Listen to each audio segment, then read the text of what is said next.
નમસ્કાર મિત્રો, હું છું આરતી પ્રજાપતિ યુટ્યુબ ચેનલ પર આપ સૌનું હાર્દિક સ્વાગત કરું છું।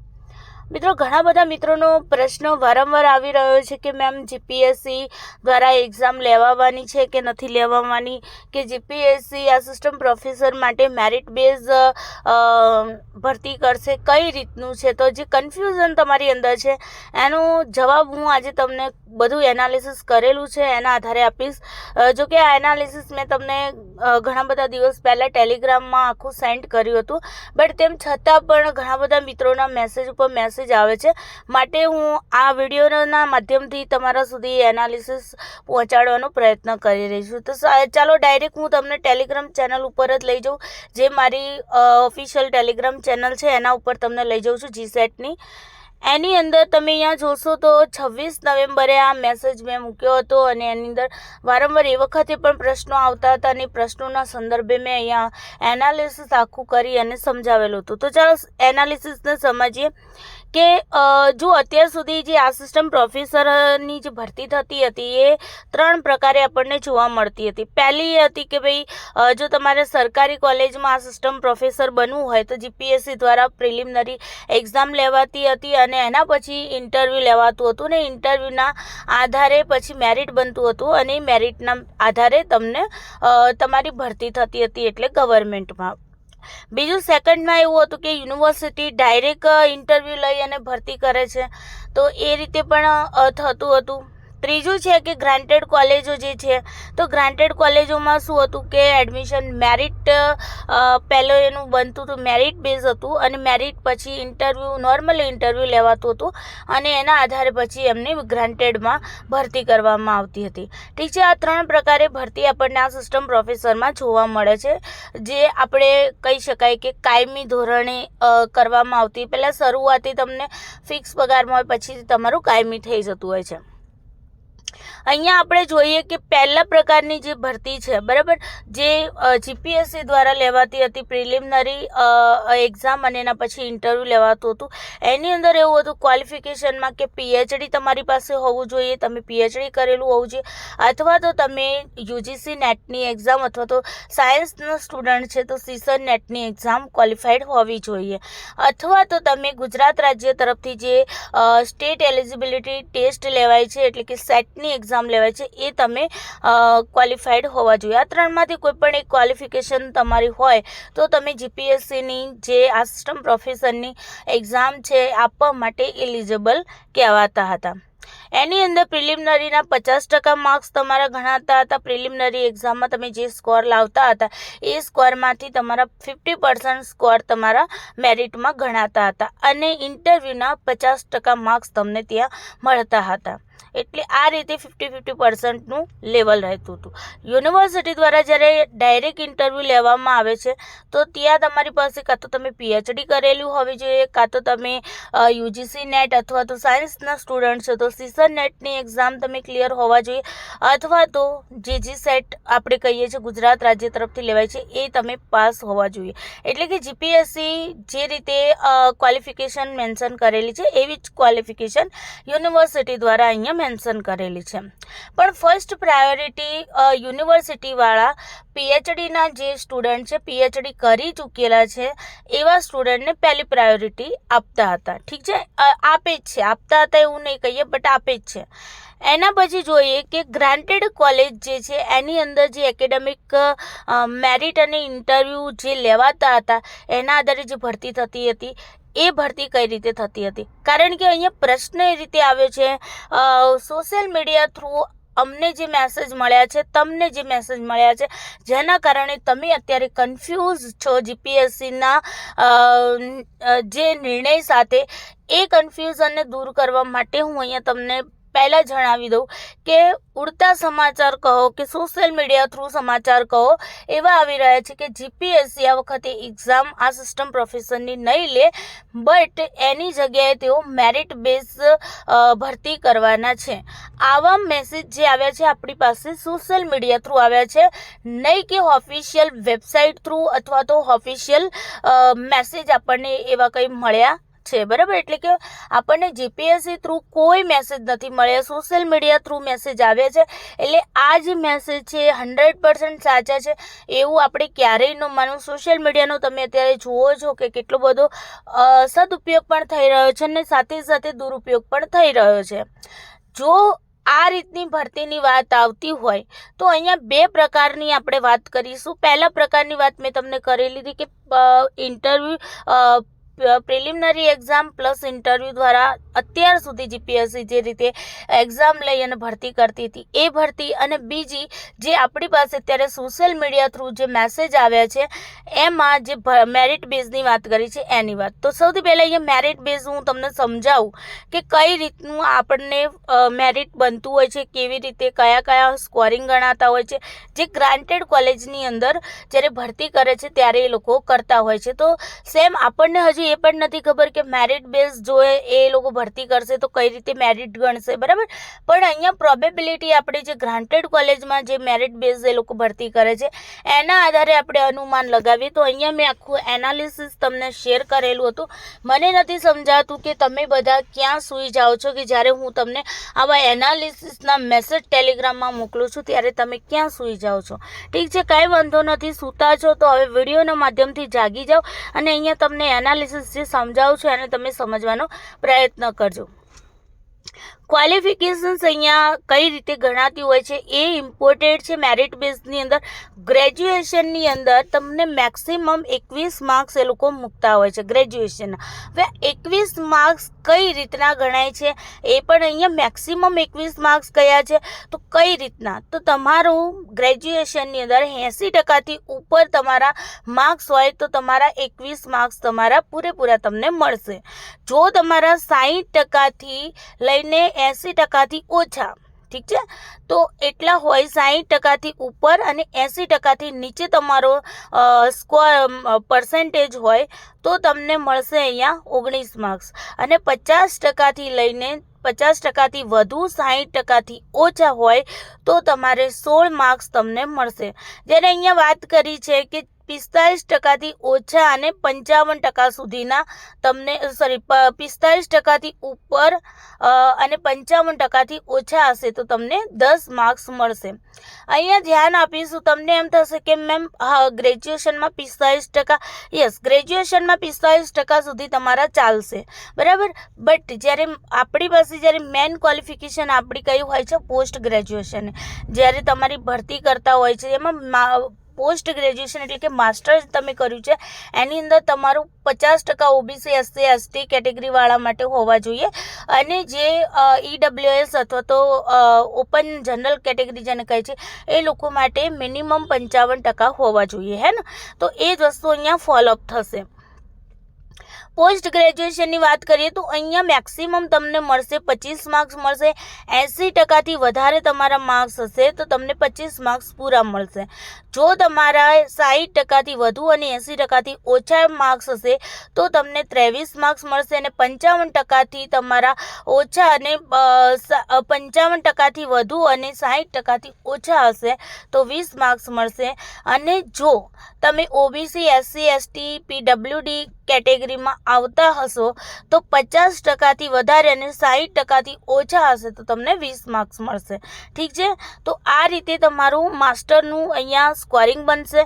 એના પછી એમફિલ જો કોઈ સ્ટુડન્ટે કરેલું, જો કે હવે તો એમફિલ બંધ થઈ ગયું છે, બટ જે કોઈ સ્ટુડન્ટે એમફિલ કરેલું હોય, મે બી લગભગ સાયકોલોજીમાં એમફિલ ચાલે છે, બાકી બીજા બધા સબ્જેક્ટમાં એમફિલ બંધ કરી દીધું છે. બટ કોઈ જૂના સ્ટુડન્ટ છે જેમણે એમફિલ કરેલું છે તો એ લોકોને 60થી વધારે ટકા હશે તેમને 7 માર્ક્સ મળશે, અને 60થી ઓછા અને 50થી વધુ હશે તો 5 માર્ક્સ એમને મળવાપાત્ર રહેશે. એ સિવાય પીએચડીના જે અહીંયા માર્ક્સ મળશે, તમે પીએચડી પૂર્ણ કરેલું હશે, ચાલુ પીએચડી પણ નહીં ચાલે એ વસ્તુ ધ્યાન રાખજો. તમને પીએચડીની નોટિફિકેશન એટલે કે તમને પદવી એનાયત કરેલી હોવી જોઈએ. જે પદવી એનાયતનું જે તમારું નોટિફિકેશનનો લેટર છે તમારી પાસે હોવો જોઈએ, ત્યારે તમને 25 માર્ક્સ પૂરા મળશે. જો તમારું પીએચડી ચાલુ હશે તો એમાં તમને કોઈ માર્ક્સ મળશે નહીં. અથવા તો તમારે પીએચડીના તમને 25 માર્ક્સ મળે છે. એના પછી જો તમારું યુજીસી નેટ હશે અને જો તમારું સાથે સાથે જેઆરએફ પણ તમે કરેલું હશે, યુજીસી નેટ અથવા સીસન નેટ પ્લસ જેઆરએફ, બરાબર, તો તમને પૂરા 10 માર્ક્સ મળશે. અને ઓનલી યુજીસી નેટ અથવા તો ઓનલી સીસન નેટ હશો તો 8 માર્ક્સ મળવા પાત્ર થશે. જી સેટમાં તમારા જી સેટ ક્વોલિફાઈડ હશો તો 5 માર્ક્સ તમને મળશે. આ સિવાય આ તો સ્કોરિંગ તમારે તમારી રીતે જોઈ લેવાનું, તમારા કેટલા ટકાવારી થાય છે, તમે કેટલી ક્વોલિફિકેશન્સ લીધી છે, એના આધારે તમે તમારું મેરિટ ખુદ કેલ્ક્યુલેટ કરી શકો છો. એના પછી છે રિસર્ચ પબ્લિકેશનના. જો રિસર્ચ પબ્લિકેશન પબ્લિશ કરાવ્યું હોય રિસર્ચ પેપર એની વાત છે, તો જો તમે રિસર્ચ પબ્લિકેશન છે એના મેક્સિમમ તમને 6 માર્ક્સ મળે છે. અને એક રિસર્ચ પેપર તમે પબ્લિશ કરાવ્યું હોય તો તમને એના 2 માર્ક્સ મળે છે. અહીંયા પણ વિદ્યાર્થીઓ કન્ફ્યુઝ કેમ છે કે મેમ યુજીસી કેલ લિસ્ટમાં જ પબ્લિશ કરેલું હોય તો જ અમને સ્કોર મળે, તો નહીં. અહીંયા ચોખ્ખું લખેલું છે પિયર રિવ્યૂ અથવા તો તમારું યુજીસી કેલ લિસ્ટની અંદર રિસર્ચ પેપર પબ્લિશ હોવું જોઈએ. ઠીક છે, તો યુજીસી કેલ લિસ્ટમાં ઘણી વખત એવું થતું હોય કે 25,000 30,000 રૂપિયા લેતા હોય છે યુજીસી કેલ લિસ્ટમાં રિસર્ચ પેપર પબ્લિશ કરવા માટે. હવે એટલા બધા રૂપિયા ક્યાંથી સ્ટુડન્ટ લાવે, હે ને? પિયર રિવ્યૂ એવું નથી હોતું. પિયર રિવ્યુમાં 1000 રૂપિયા, 1500, મેક્સિમમ 2000 રૂપિયા લેતા હોય છે. અથવા તો તમે કોઈ કોન્ફરન્સ થ્રુ પિયર રિવ્યુમાં પબ્લિશ કરો છો તો પણ તમે કરી શકો છો, બરાબર. તો એવું જરૂરી નથી કે યુજીસી કેલ લિસ્ટમાં જ તમારે રિસર્ચ પેપર પબ્લિશ કરવું. અહીંયા તમે પિયર રિવ્યુમાં રિસર્ચ પેપરને પબ્લિશ કરેલું હશે તો પણ તમારું વેલિડ ગણાશે. એટલે કે એક રિસર્ચ પેપરના તમને કેટલા 2 માર્ક્સ મળશે, મેક્સિમમ તમને 6 માર્ક્સ મળે છે. એટલે કે તમે 3 રિસર્ચ પેપર પબ્લિશ કરેલા હશે તો 6 માર્ક્સ તમને ત્યાં રોકડા મળશે. એના સિવાય જોઈએ તો ટીચિંગ એક્સપિરિયન્સ પણ અહીંયા આપ્યો છે. હવે અહીંયા ટીચિંગ એક્સપિરિયન્સમાં જો ઘણી વખત એવું હોય રિસર્ચ પબ્લિકેશનમાં પણ ઘણા એવું કહે કે શું પબ્લિશ કરાવવું, શું પબ્લિશ ડ્યુરિંગ પીએચડી તમે પહેલાં એવું હતું યુજીસીનો રૂલ્સ જ હતો કે 5 તમારે રિસર્ચ પેપર કરવા પડે, હે ને? એમાં 2 પબ્લિશ કરાવવાના આવતા હતા, 2 પ્રેઝન્ટ કરાવવાના આવતા હતા અને 1 તમે પબ્લિશ અથવા પ્રેઝન્ટ કંઈ બી કરાવી શકો. એમ કરીને ટોટલ તમારે 5 કરવાના થતા હતા, હે ને? તો હવે જો કે યુજીસીએ થોડી એમાં ફ્લેક્સિબિલિટી આપી દીધી છે. એટલે જેને કરાવવા હોય એ કરાવે છે, જેને નથી કરાવવા હોતા એ નથી કરાવતા નવા ડ્રાફ્ટ મુજબ, બરાબર. પણ હું અહીંયા એવું સજેસ્ટ કરીશ કે ભાઈ તમે પીએચડી કરતા હોવ ને તો જેટલા રિસર્ચ પેપર લખાય તમારાથી થાય એટલા કરો. અને રિસર્ચ પેપર પણ વેલ્યુબલ હોવા જોઈએ. એમની બસ ખાલી આપણે એમને પબ્લિશ કરાવી દઈએ, સારો એવો ટોપિક લો અને રિસર્ચ પેપરને પબ્લિશ કરાવો, ઠીક છે. હવે આવે છે ટીચિંગ એક્સપિરિયન્સ. ટીચિંગ એક્સપિરિયન્સની અંદર તમારે અહીંયા 1 વર્ષના 2 માર્ક્સ છે ને મેક્સિમમ તમને 10 માર્ક્સ મળે છે. એટલે કે 5 વર્ષનો અનુભવ હોય તો સીધા તમને 10 માર્ક્સ મળી જાય. હવે અહીંયા ઘણા બધા ટીચર મારી જેમ છે જે પ્રાઇમરી ટીચર છે, બરાબર, ઘણા એવા છે સેકન્ડરી ટીચર છે, ગવર્મેન્ટમાં છે, ઘણા એવા ટીચર છે કે જે હાયર સેકન્ડરીમાં છે. તો એ લોકો એવું કહે છે કે મેમ અમારો એક્સપિરિયન્સ ગણાશે. તો અહીંયા તમારું પ્રાઇમરીથી લઈને હાયર સેકન્ડરી સુધીનો કોઈ પણ એક્સપિરિયન્સ ગણાશે નહીં. અહીંયા કયો એક્સપિરિયન્સ ગણાશે? તમે હાયર એજ્યુકેશનમાં.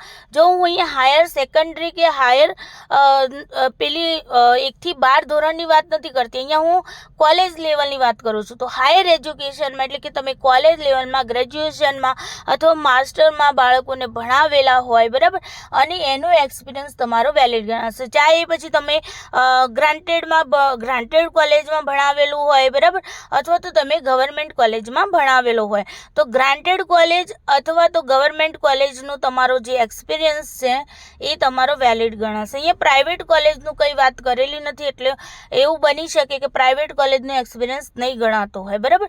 તો તમે જો કદાચ કોઈ પ્રાઇવેટ કોલેજમાં જોબ કરતા હોય ને તમને એવું હોય કે અહીંયાનો એક્સપિરિયન્સ આપણો ગણાશે તો હું અહીંયા એવું સજેસ્ટ કરીશ કે ભાઈ તમે ગ્રાન્ટેડ અથવા તો ગવર્મેન્ટ કોઈ કોલેજ હોય છે, ઘણી વખતે એ લોકો કરાર ઉપર લઈ લેતા હોય છે, ને, તો એના આધારે તમારો એક્સપિરિયન્સ અહીંયા ગણાતો હોય છે, બરાબર.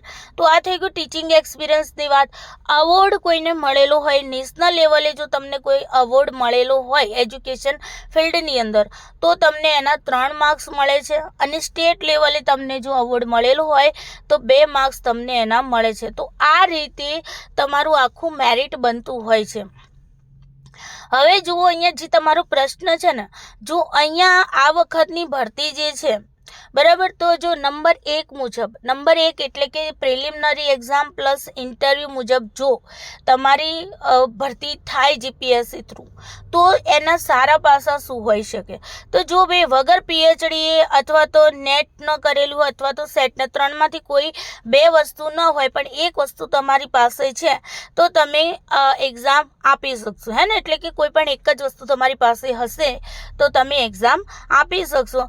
હવે જે લોકોએ પીએચડી નથી કરી અથવા તો કોઈ કારણસર નેટ નથી કરી અથવા તો કોઈ કારણસર સેટ નથી ક્વોલિફાઈડ, પણ ગમે તે એક એ લોકો ક્વોલિફિકેશન્સ ધરાવે છે, હે ને? તો આવા લોકો માટે બેસ્ટ ઓપોર્ચ્યુનિટી છે કે ભાઈ પ્રિલિમિનરી એક્ઝામ આપવા મળી રહી છે, તો પ્રિલિમિનરી એક્ઝામ આપો, ઇન્ટરવ્યૂ ક્વોલિફાઈડ કરો અને તમે GPSC through assistant professor, government assistant professor બની જાઓ, બરાબર.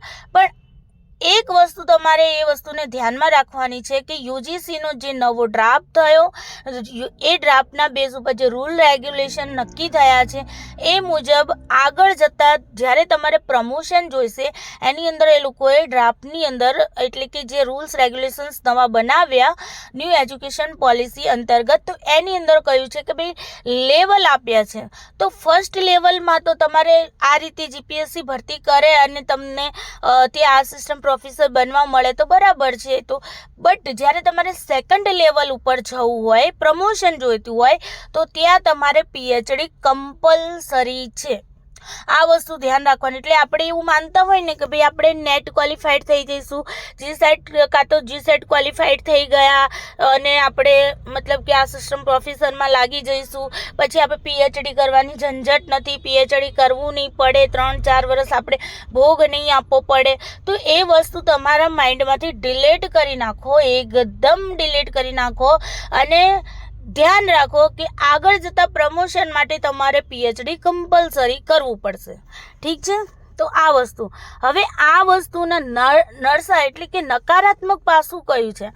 તો ભૂતકાળના કેટલાક એવા ઉમેદવારો છે જેમના ફીડબેક મળેલા છે, એના આધારે કહું છું. આમાં હું કોઈ પણ પ્રકારની મારા તરફથી પુષ્ટિ નથી કરતી, મારા તરફથી મારો મત અહીંયા રજૂ નથી કરતી, એ વસ્તુ ધ્યાન રાખજો. વિદ્યાર્થીઓના જે ભૂતકાળના અનુભવો છે, એમના અનુભવોના આધારે મને જે જાણવા મળ્યું છે એના આધારે હું અહીંયા કહું છું કે આમાં પણ જે આ ભરતી છે પ્રિલિમિનરી પ્લસ ઇન્ટરવ્યૂવાળી ભરતી છે, એમાં પણ લાગવગ થાય છે. ઘણી વખત કઈ રીતે લાગવગ થાય છે તો એનું પણ રીઝન મને ક્યાંક ને ક્યાંક જોવા મળ્યું છે. એમાં એ લોકો એવું કીધું હતું કે ઇન્ટરવ્યૂ લેનાર વ્યક્તિના જ સ્ટુડન્ટ ત્યાં આવતા હોય છે, ઇન્ટરવ્યૂમાં આવતા હોય છે, અથવા તો ભ્રષ્ટાચારના કારણે આવા સમયે પક્ષપાતની રીતિ અપનાવીને આવા ઉમેદવારને ઇન્ટરવ્યૂમાં સારા માર્ક્સ આપી દેવામાં આવે અને અન્યને ઓછા માર્ક્સ આપવામાં આવે. હવે જો જેના કારણે પ્રિલિમમાં જેને સારા સ્કોર આવ્યા છે, હવે એને માની લો કે બીજા સ્ટુડન્ટને લેવા માટે થઈ અને જો એ જેને સારા માર્ક્સ આવે છે એને ઇન્ટરવ્યૂમાં ઓછા માર્ક્સ કરી દે અને જે લોકોને લેવાના, જે લોકોને પ્રિલિમમાં ઓછા માર્ક્સ આવ્યા હોય ઇન્ટરવ્યૂમાં એમને વધારે માર્ક્સ આપી દે, તો અહીંયા ફાયદો કોને થશે? જે લોકોને પ્રિલિમમાં એ ઓછા માર્ક્સ હતા અને ઇન્ટરવ્યૂમાં વધારે થઈ ગયા એ લોકો ફાવી જશે, હે ને? તો આ રીતે મેરિટ લિસ્ટમાં જે લોકોએ ખરેખર મહેનત કરી છે, પ્રિલિમ એક્ઝામ આપી છે, પ્રિલિમ એક્ઝામમાં સારો સ્કોર કર્યો છે, એ લોકોનામાં ટેલેન્ટ છે, તેમ છતાં પણ એમની સાથે અન્યાય થાય છે, બરાબર. એટલે આપણે એવું ન કહી શકીએ કે પૂરેપૂરી ટ્રાન્સપરન્સી આપણને ત્યાં જોવા મળશે, બરાબર. આ અનુભવોના આધારે કહું છું હું, મારા તરફથી મારા મત આમાં 1% મારો પોતાનો મત નથી, પણ વિદ્યાર્થીઓના જે ફીડબેક મળેલા છે ભૂતકાળના એમની સાથે વાતચીત દરમિયાન, એના આધારે હું કહું છું. હું આમાં 1% મારી પુષ્ટિ નથી કરતી. વસ્તુને ખાસ ધ્યાન રાખજો, નેગેટિવ રીતે ન લેતા, એ વસ્તુને ખાસ ધ્યાન રાખજો. હવે મેં અહીંયા લખ્યું પણ છે કે આ વાત સંપૂર્ણ સાચી છે, તેનું સમર્થન હું નથી કરતી, બસ વિદ્યાર્થીઓના અભિપ્રાયોના આધારે આ વાત કહી રહી છે, જેથી કોઈએ લાગવગવાળી વાત 100% સત્ય છે એવું માની લેવું નહીં. ઘણા એવા ટેલેન્ટેડ વિદ્યાર્થીઓ હોય તો સામેવાળા જે ઇન્ટરવ્યુઅર છે એ ખરેખર ઇન્ફ્લુઅન્સ થઈ જતા હોય છે, એમને લાગે છે ખરેખર આમને સ્કોર આપવા જોઈએ, તો મળી જતા હોય છે, બરાબર. હવે વિદ્યાર્થીઓનો મત છે તે એમાં વિદ્યાર્થીઓ સાચું પણ બોલતા હોય, ખોટું પણ બોલતા હોય, એમાં આપણે પડતા નથી. પણ આજે સારા નરસા પાસાની મેં જે વાત કરી એ આ રીતની વાત છે, બરાબર. હવે ત્રીજા નંબર મુજબની ભરતી થાય. જો બીજા નંબર મુજબની ભરતીની કોઈ વાત જ નથી, કારણ કે તો યુનિવર્સિટી પોતાની રીતે ઇન્ટરવ્યૂ લે છે અને સ્ટુડન્ટને લઈ લે છે. તો એમાં તો આપણને હજુ સુધી જીપીએસસીમાં આ રીતે થવાનું છે એ આપણને હજુ કોઈ એવા સમાચાર મળ્યા નથી, એટલે આપણે નંબર 2ની વાત નથી કરતા. નંબર 3ની વાત કરીએ, જે મેરિટ બેઝની છે. તો અહીંયા જુઓ કે સારા પાસા શું છે. તો જો મેરિટ આધારિત ભરતી હોવાથી અહીંયા કોઈ પણ લાગવગ કે પક્ષપાત થવાની સંભાવના રહેશે જ નહીં. ભાઈ બધાનું મેરિટ બનશે, મેરિટના આધારે લેશે, તો તમને એકાબીજાને ખબર તો પડશે ને કે ભાઈ આને આટલા માર્ક્સ છે, આને આટલા ટકા છે, આનું આટલું સ્કોર થાય છે. તો ત્યાં ટ્રાન્સપરન્સી આપણને ડાયરેક્ટ જોવા મળે છે, સમજાય છે ને. પેલા ઇન્ટરવ્યૂમાં માર્ક્સ ઓછા વધઘટ થઈ શકે છે. માની લો કે તમે સારા એવા સ્કોર લાવ્યા પણ ખરા પ્રિલિમિનરીમાં, બટ તમારું ઇન્ટરવ્યૂમાં કોન્ફિડન્સ લેવલ તમારું લો છે, તમારું કમ્યુનિકેશન કોમ્યુનિકેશન કરવાનું જે કોન્ફિડન્સ લેવલ છે લો છે, તો ત્યાં તમારા સ્કોરિંગ તમારા ઘટી શકે છે, સમજાય છે ને. જરા મેરિટ બેઝની અંદર તમે નિશ્ચિત છો, આરામથી છો, ઇન્ટરવ્યૂ લેવાય છે, ઇન્ટરવ્યૂના મેરિટ બેઝ પછી જે ઇન્ટરવ્યૂ લેવાય છે એના માર્ક્સની અહીંયા ક્યાંય પૂરતા નથી કરી, બરાબર ને. તો મતલબ મેરિટ બેઝ તમારું મેરિટ બને છે, એના આધારે ટ્રસ્ટ જે ગ્રાન્ટેડની વાત કરીએ તો ટ્રસ્ટ જે છે એ તમને 2-4 સવાલો પૂછે, કેમ કે ભાઈ એમને એમના સંસ્થાની અંદર તમને લાવવાના છે, તો થોડું વાતચીત કરી અને લોકો જોવે તમારો કોન્ફિડન્સ લેવલ કેવો છે, બરાબર. પણ એના આધારે એવું નથી કે ભાઈ તમને પેલા માર્ક્સ આપવાના છે, તો એ વસ્તુ જતી રહી તમારી. બીજી વસ્તુ અહીંયા શું છે કે ઇન્ટરવ્યૂના માર્ક્સ નથી, માત્ર એકેડેમિક ક્વોલિફિકેશનના આધારે જ ભરતી થાય છે. પીએચડીવાળાને રિસર્ચ પબ્લિકેશનના 6 માર્ક્સ રોકડા મળી જાય છે, કારણ કે પીએચડીની અંદર એ લોકોને રિસર્ચ કમ્પલસરી કરવાનું આવતું હોય છે, હે ને. તો એની અંદર હવે જોકે મારી વાત કરું તો મેં મારી આ 4 વર્ષની પીએચડી પૂરી થવાના આરે છે, અને ત્યાં મેં 4 વર્ષની અંદર 10 રિસર્ચ પેપર પબ્લિશ કર્યા છે, 10 રિસર્ચ પેપર જે છે એ બનાવ્યા છે, પબ્લિશ કર્યા છે, અને 4 કે 5 મેં પ્રેઝન્ટ કર્યા છે, સમજાય છે ને. તો હવે આ સમયગાળામાં મેં જેટલા બી રિસર્ચ કર્યા એ મને ફાયદો કરાવશે કે નહીં મેરિટમાં? યસ યાનો, હે ને. તો આ રીતે એ લોકોને તો ભાઈ ફાયદો છે. આપણે સારા ગુણોની વાત કરીએ છીએ એટલે હું અહીંયા વાત કરું છું. પછી તો અહીંયા આપણે આ વાત થઈ ગઈ કે ભાઈ એ લોકોને સારા પાસાની અંદર જે લોકો પીએચડી કરેલા છે એમના માટે તો ભાઈ એમની બલ્લે થઈ ગઈ, એમને તો 25 માર્ક્સ પીએચડીના મળી જશે, બરાબર. હવે વાત રહી ઇન્ટરવ્યૂની, તો ઇન્ટરવ્યૂ ગ્રાન્ટેડ કોલેજમાં લેતા હતા. હવે જીપીએસસી કઈ રીતે લે છે એ હવે ખબર. મેરિટ બેઝ ભરતી કરી અને ઇન્ટરવ્યૂ લઈ અને લેવાના છે. હજુ એવા કોઈ સમાચાર આપણી પાસે નથી. આપણી પાસે ઓનલી સમાચાર એવા જ આવ્યા છે કે મેરિટ બેઝ ભરતી કરવાની વાત છે. તો મેરિટ બેઝ ભરતી કરશે તો ત્યાં તમારું નોર્મલ ઇન્ટરવ્યૂ કદાચ લેશે તો લેશે, નહીં લે તો પછી મેરિટ તમારા આગળ ટ્રાન્સપરન્સી તમને જોવા મળશે, બરાબર. હવે નકારાત્મક પાસું કયું છે? તો નકારાત્મક પાસું એ લોકો માટે છે જે લોકો પીએચડી કરેલી નથી, બરાબર ને. જે લોકો ઓનલી ફોર નેટ ક્વોલિફાઈડ થઈ અને અથવા તો જીસેટ ક્વોલિફાઈડ થઈને આરામથી બેઠા રાહ જોતા હતા ભરતીની કે ભાઈ ભરતી આવશે ને આપણે એક્ઝામ આપીશું ને આપણે સ્કોર સારું કરી લઈશું, બરાબર ને. તો એવા લોકો માટે આ નેગેટિવ પાસું બની ગયું. કેમ કે પીએચડીવાળા આવી જશે, બાજી મારી જશે, 25 માર્ક્સ એમના જોડેથી લઈ જશે. માની લો કે કોઈ પીએચડીવાળો છે ને નેટ અથવા તો જીસેટ નથી કર્યું, તો આપણે નેટ જેઆરએફના 10 માર્ક્સ અને જીસેટના 15 માર્ક્સ એમાંથી કાપે તોય 10 માર્ક્સ એ તમારા કરતાં વધારે લઈ જશે જે લોકોએ પીએચડી નથી કર્યું એમના પાસેથી, હે ને. તો એટલા માટે અહીંયા નેગેટિવ પાસું કોના માટે છે કે જેણે પીએચડી નથી કર્યું એમના માટે છે, બરાબર. તો અહીંયા આપણે જોવા જઈએ તો એ લોકોનું જે મેરિટ બને, પીએચડી જે લોકો કરેલું છે એમનું મેરિટ કેટલું બધું બની જાય. મિનિમમ તમે ગણો ને તો પણ 70% ઉપર તો આસાનીથી એમનું બની જાય જોવા જાઓ તો, હે ને. તો અહીંયા ટેન્શનમાં આવી ગયા છે એવા સ્ટુડન્ટો કે જેમને પીએચડીમાં હજુ સુધી પગ નથી મૂક્યો. મારા એવા કેટલાય વિદ્યાર્થીઓ છે જે 2022, 21, 23માં નેટ ક્વોલિફાઈડ કરી છે અથવા તો જીસેટ ક્વોલિફાઈડ કરી છે અને આરામથી બેસીને રાહ જોતા હતા જીપીએસસીની ભરતીની, મતલબ જીપીએસસી એક્ઝામ લેશે અને આપણે આ સિસ્ટમ પ્રોફેસરમાં વગર પીએચડીએ ઘૂસી જઈશું. એવા વિદ્યાર્થીઓને અત્યારે વધારે ચિંતા થઈ રહી છે.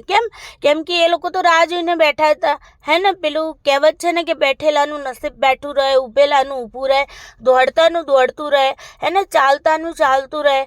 હવે જે લોકોએ 22માં 21માં જે લોકો ક્વોલિફાઈડ થઈ ગયા નેટ અથવા જીસેટ, એમાંના કેટલાક એવા બી હતા મારા જેવા જે પીએચડીમાં ડૂબકી મારી લીધી અને પીએચડી કરવા જતા રહ્યા, હે ને. અને કેટલાક એવા હતા જે બેઠા બેઠા રાહ જોતા હતા કે ભાઈ ભગવાન આવશે અને જીપીએસસી દ્વારા એક્ઝામ આવશે અને આપણે એક્ઝામ આપી દઈશું ને લાગી જઈશું. તો એ લોકો હવે રડે છે. તો ભાઈ હું તો તમને 2021થી કહેતી આવી છું કે ભાઈ જેવું તમે જીસેટ અથવા નેટ ક્વોલિફાઈડ થઈ જાઓ એટલે બેસી ના રહો, રાહ જોશો નહીં અને તમારા પ્રગતિને આગળ રાખો, ત્યાં સ્ટોપ ના કરી દો, હે ને. જો તમે જે તે સમયે તમે પીએચડીમાં તમે ડૂબકી મારી લીધી હતી, માની લો કે 22માં જે લોકોએ જીસેટ ક્વોલિફાઈડ કરી એ લોકો અત્યારે પીએચડી કમ્પ્લીટ કરી ચૂક્યા હોત, હે ને. તો એમને તો કંઈ રડવાનો વારો જ નહોતો. રડવાનો વારો કોને છે?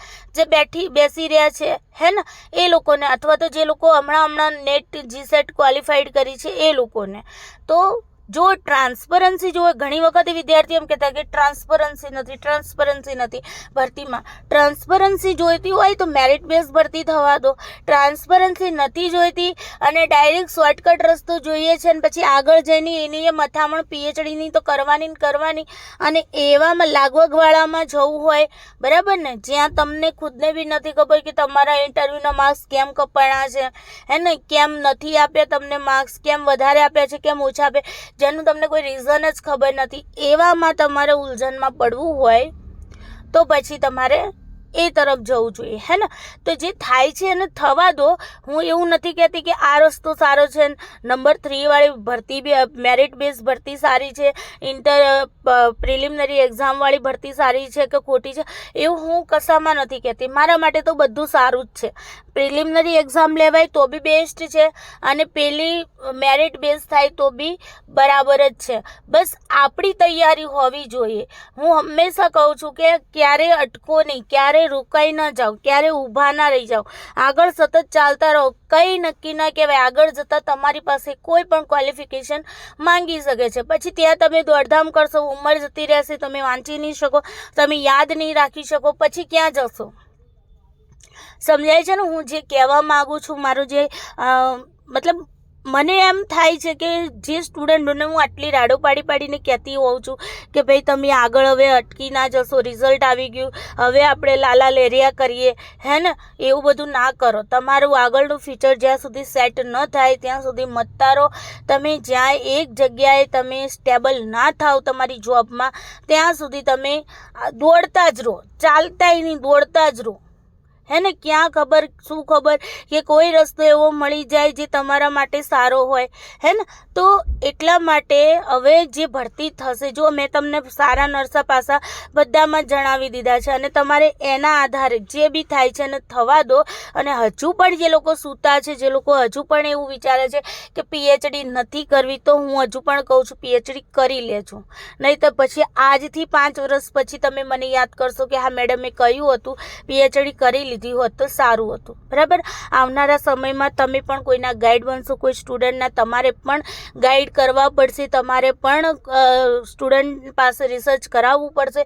જો તમારી પાસે નોલેજ નહીં હોય, તમે અધૂરા હશો, તો તમે તમારા સ્ટુડન્ટને કોઈ નોલેજ નહીં આપી શકો. તમારા સ્ટુડન્ટ અથડાતા રહેશે, ગબડાતા રહેશે, મતલબ આમ તેમ જ્યાં ત્યાં ઠોકરો ખાતા રહેશે, બરાબર. અને એ પછી છાપ આપણી સારી ન કહેવાય. તો આ વસ્તુને ખાસ ધ્યાનમાં રાખજો. આઈ હોપ તમારા જે પ્રશ્નો છે, તમને જે મૂંઝવે છે, એનું સોલ્યુશન મેં તમને અહીંયા જણાવી દીધું, આખું એનાલિસિસ જણાવી દીધું છે. જે થાય છે એને થવા દો, જુઓ. હાલથી ટેન્શન ના લેશો. જીપીએસસીને જે ડિસિઝન લેવું હશે, જીપીએસસી જ્યાં સુધી કશું ડિક્લેર ન કરે ત્યાં સુધી તમારે કંઈ જ કહેવાની જરૂર નથી. જીપીએસસી જે દિવસે તમને જાહેર જાહેર કરે એ દિવસે તમારે સ્ટ્રેસ લેવાનું, એ પહેલાં તમારે કોઈ સ્ટ્રેસ નહીં લેવાનું. જિંદગીની એક એક પળ આપણા માટે બહુ ઇમ્પોર્ટન્ટ છે. જિંદગીની એક એક પળની મજા લો. ક્યાંક એવું ન થાય કે આ સ્ટ્રેસમાં ને સ્ટ્રેસમાં આખી જિંદગી જતી રહે અને છેલ્લા અંતિમ સમયમાં એમ થાય સાલું જિંદગી તો જીવ્યા જ નહીં, સાલું આવ્યા હતા આ ધરતી ઉપર જિંદગી જીવવા માટે અને જિંદગી તો જીવ્યા જ નહીં, હે ને. તો આ વસ્તુને ખાસ ધ્યાન રાખજો. બાકી જે પણ ઇન્ફોર્મેશન હશે, જેવી પણ મને ઇન્ફોર્મેશન મળશે તમને ટેલિગ્રામમાં શેર કરતી રહીશ. Bye, take care you. Bholenath bless you બધાને. જય શ્રી કૃષ્ણ.